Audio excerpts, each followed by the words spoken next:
Hey beautiful people, welcome back to my channel. So today we're taking a look at Aquarius. We're seeing what's going on for the rest of this month. Now I know we're at the last week of the month and it's like, hey, where was the reading the rest of this month? This month has been absolutely insane for me and had just a lot of things to do. So one thing I did is I did launch a new website. So witchybabeshop.com. If you're wanting to check out where the rest of my readings are, if you went on Etsy and you're like, hey, where are your readings? That is my new website. My old website, 1111witchybabe.com, will reroute you to witchybabeshop.com. And you are able to book live readings with me there and all the other readings that I've always had. And I also will be launching some merchandise in the shop soon. So very exciting. A lot of things I plan to build from there on that website. So it's a big step. Big investment, and I am excited to see how it pans out. So let's go ahead and dive on into your general reading. I will do the extended over on Patreon, and I'll take a look at your love life, finances, career, and a spiritual message. But in this one is our general reading, and we're just going to be seeing what has been going on this month, what is still yet to come, and what is some advice? What do you need to know? I usually like to kind of look at, like, you know, why certain things maybe have happened, especially if you're kind of confused or needing some direction whenever I do a later in the month reading.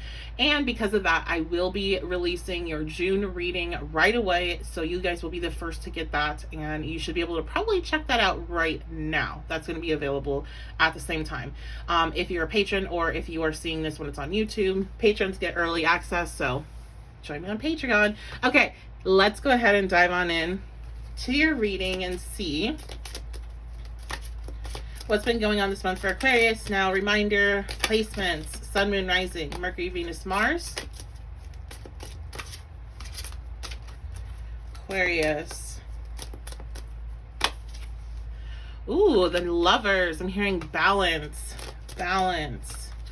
A lot of balance coming in, or has come in this month. We have the Apprentice of Clouds. Okay, so it looks like I'm hearing that you got your spark back, or you're getting your spark back. Your spark is coming back. I think Gemini season really activate that for you. Now, Gemini season, as everything that is in Gemini or will be in Gemini, is going to trine your Aquarius placements. So you have that Gemini energy really helping you. We have that, wow, look at this.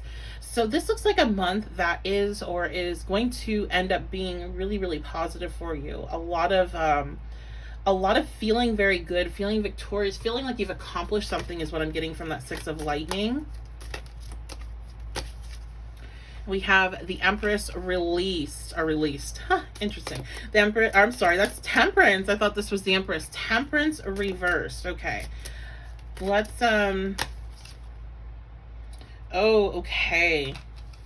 Okay, so I'm kind of seeing what was going on and what's to come. So, you know, for some of you, you may already be kind of past this as you're going into June. You're feeling really good.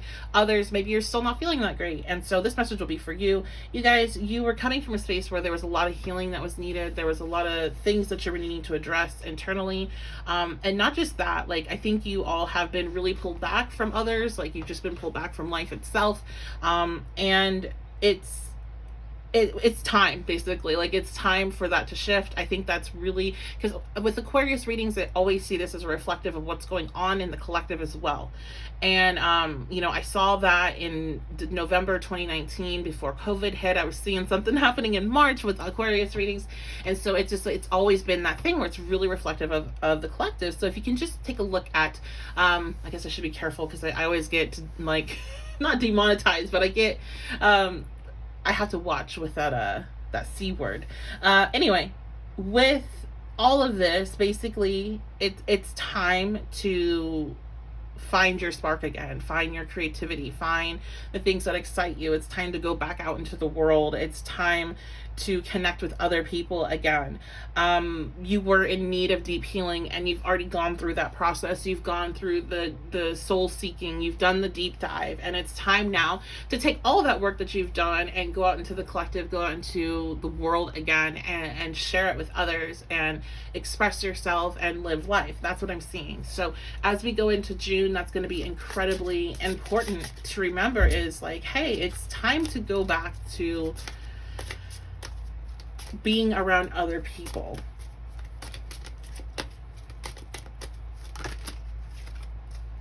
Ace of Clouds, look at this. Yes, and the reason why this is so important to try to get back out there, maybe not exactly how things were before. I'm not sure like what things are going to look like, but there, with communicating with other people and doing that in person is what I'm seeing is really important. You are going to come up with new ideas, or you're going to have somebody give you some insight that you did not like ever have, or you're going to have like something's going to significantly shift for you with this change in energy.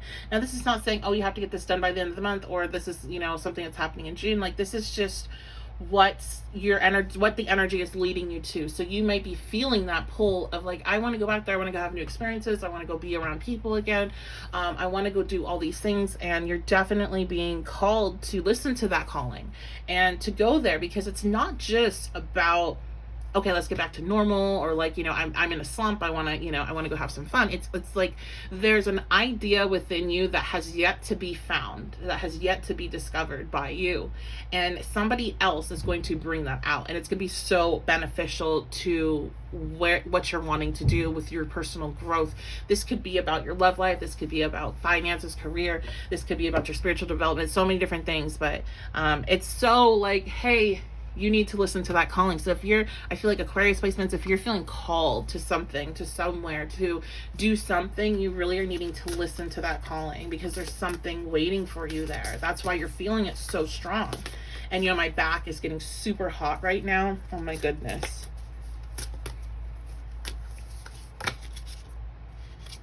Okay, we have red coming out. Forgive.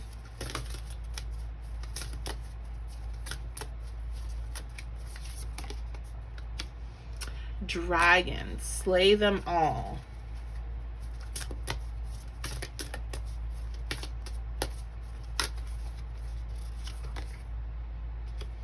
Stars, you can manifest your every wish. Okay, so I do think for some there is, like, especially if you're still really struggling right now, you're struggling a lot because you're holding on to something, a situation or a dynamic where you're still really holding on to a lot of anger and you're not able to really pull your energy away from that. And it's not about like, oh, forgive so then, for other people. This is really about, you need to forgive this situation, forgive yourself in the situation, forgive the person, like whatever it is, because you're continuing to keep that attachment to that situation. You're continuing to create cycles of like chaos, I'm hearing for some, but like just like drama or like problems, because like you're feeding it. It's almost like, I think a lot of you, this is a dynamic that is unfortunately like still in your life, and maybe it's something that you can't exactly just cut out. This could be like something with like a coworker, a boss, a family member, something like that. And it's like you you're needing to forgive this person for how they are. Like, you have to accept that this is how they are, and you're forgiving them for how they are. And it's not to say, oh, then they can treat you any kind of way. No, but it's like, the more that you feed that frustration of, why do they do this to me? Why do they act like this? Why are they treating me like this? The more you're feeding them actually doing that to you. Like, you're feeding them power it's almost like you're manifesting it. And I think it's interesting that we do have manifest. It's like sometimes maybe you'll have like a thought pop into your head about like some drama that's about to go down with this person, and then it happens. It's like you really fed that. You could actually have had that thought pop up and redirected it into, no, everything's going to be fine, smooth, and whatever. And maybe not every time it will turn out that way, but I would bet you more times than not it does. Stop feeding the negative energy, because that person already has enough. They don't need you adding to it. If they're going to do what they're going to do, they're definitely going to show their whole ass and everything to you. Like, if that's what they're going to do, if that's how they're going to act, then that's what they're going to do. But you are literally so powerful that you're feeding them, and you don't need to do that. Like, you're creating drama for yourself, basically. So let it go, because that way you're free from it. You're no longer connected to it, and they're going to do what they're going to do. And you already have pretty good boundaries up, that it's not going to impact you as much as it does when you're, when you're kind of like, for some of you, you're kind of obsessing. Just like, stop. Just like, you know what? They are very limited. That is who they are. Maybe one day they'll change, but right now that is who they are, and that's all it's going to be. And you are so beyond that. So you don't even, it's like, it's trying to understand why an ant does what an ant does. Like, I'm not trying to be mean like that, but that's what I'm being shown, is like, you're trying to understand somebody that's so many levels beneath you and where you're at with your consciousness and the way that you think, that it's just like, stop trying to understand it. Okay. Just that's how they are. Okay. So then we have, and I feel like that's where the slag and slay them all are coming in. Cause it's like, you're too powerful to be bothered by it the way that you are, and giving it the energy that you are. And then we have stars letting you know that while you may be manifesting some kind of more difficult energy into your life at times, you also can manifest what it is that you're wanting, because again, reminding you of the power that you have within you. So let's get one last bit of advice here, and I will wrap this up. And you can check out the extended, if this spoke to you, on Patreon. That is the pay what you can system, and you can cancel at any time. You can find that link in the description box below under my link tree with all of my links, or you can go to my website and I have it linked there as well. Advice, Aquarius placements. Okay, so I have this star reverse coming out, and what I'm hearing is, don't get frustrated by the things that don't go your way during this period, because there is a lot that is shifting in your way. So there's going to be some, it's not like a, everything going as exactly as you want, but there's a lot that is coming in that is going to be going your way, and you just kind of have to ride the other bumps out that don't, because whatever is not working out for you, particularly in this period, is because there's something much better that is quickly going to come in. So it's not even going to be like one of those things where a couple years down the road you see why it happened. It will be very quick. Sometimes it's going to be immediate, where it's going to be like, oh, I see why, because there's this. Like, you'll not get a job that you were hoping to get, and then you're going to get an email from the one that you like applied to off of a whim, and you were like, whoa, like they actually are interested. So things like that, where that we're going to be quickly moved out of your way if they're not in alignment with you. And this is because you're in such alignment that anything that's kind of like just coming in is just, you're going to shift to where you need to be. So that's going to be your reading, Aquarius. I love you guys so much. Thank you so much for being here, and I will see you next time.